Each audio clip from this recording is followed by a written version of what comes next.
Et alors, qu'est-ce qui se passe? Vous mettez des petits drapeaux. Mais est-ce que vous avez mis des drapeaux pour le Congo, le génocide du Congo? Est-ce que vous avez mis des drapeaux pour la Libye? Est-ce que vous avez mis des drapeaux pour l'Afghanistan? Est-ce que vous avez mis des drapeaux pour l'Irak? Est-ce que vous avez mis des drapeaux pour la Palestine? Ça fait 60 ans qu'il y a des têtes, des bras d'enfants qui sautent. Est-ce qu'à un seul moment, on vous a dit de mettre des drapeaux? Donc là, on vous montre le grand méchant loup, etc.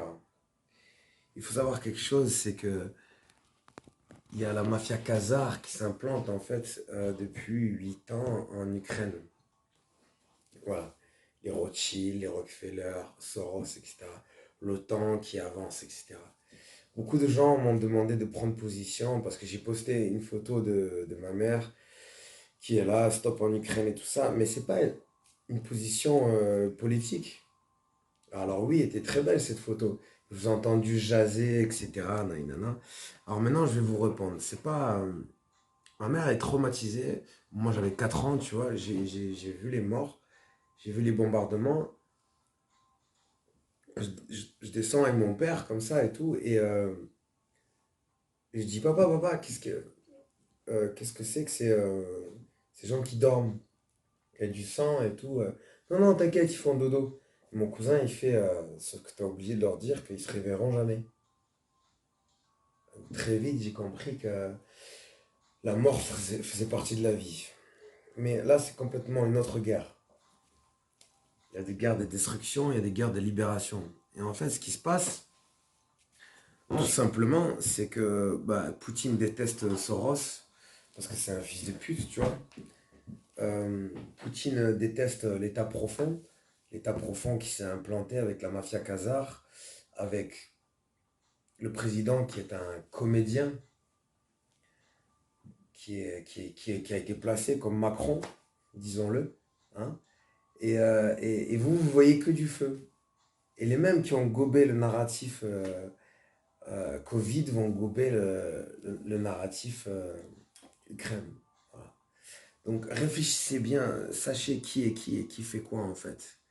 Et sachez aussi quand on vous montre des pubs, les soldats qui disent au revoir à leurs femmes, il y a des morts, il y aura toujours des dommages collatéraux dans des guerres et c'est très regrettable, mais beaucoup moins que ce que l'on vous montre. Donc ça déjà c'est quelque chose et sachez que c'est le roi du Nord. C'est un des premiers chevaliers de l'Apocalypse qui frappe en fait. C'est dans la Bible, c'est dans... On est à la fin des temps. Et c'est dommage qu'en fait on a dû frapper à vos portefeuilles pour que vous commenciez à... Ah, l'essence, naïnana. Vous êtes des fils de pute, vous êtes des lâches. Parce que vous mettez des drapeaux, etc. C'est mon peuple, hein. C'est mon peuple, c'est mon propre. J'ai des origines ukrainiennes, j'ai des origines russes, j'ai de la famille en Ukraine, j'ai de la famille en Russie, à Saint-Pétersbourg. Tu vois? Et mon oncle, le frère à ma mère, c'est un héros de guerre qui a repoussé les Russes en 92. Donc je devrais être le premier à dire fuck les Russes, etc. Oui, je dis pas que Poutine est bon ou mauvais, je dis juste qu'en fait c'est un instrument du plan de Dieu. Mais vous croyez que c'est quoi l'OTAN? L'OTAN c'est des enculés, c'est des fils de pute. L'Europe c'est des enculés, c'est des fils de pute.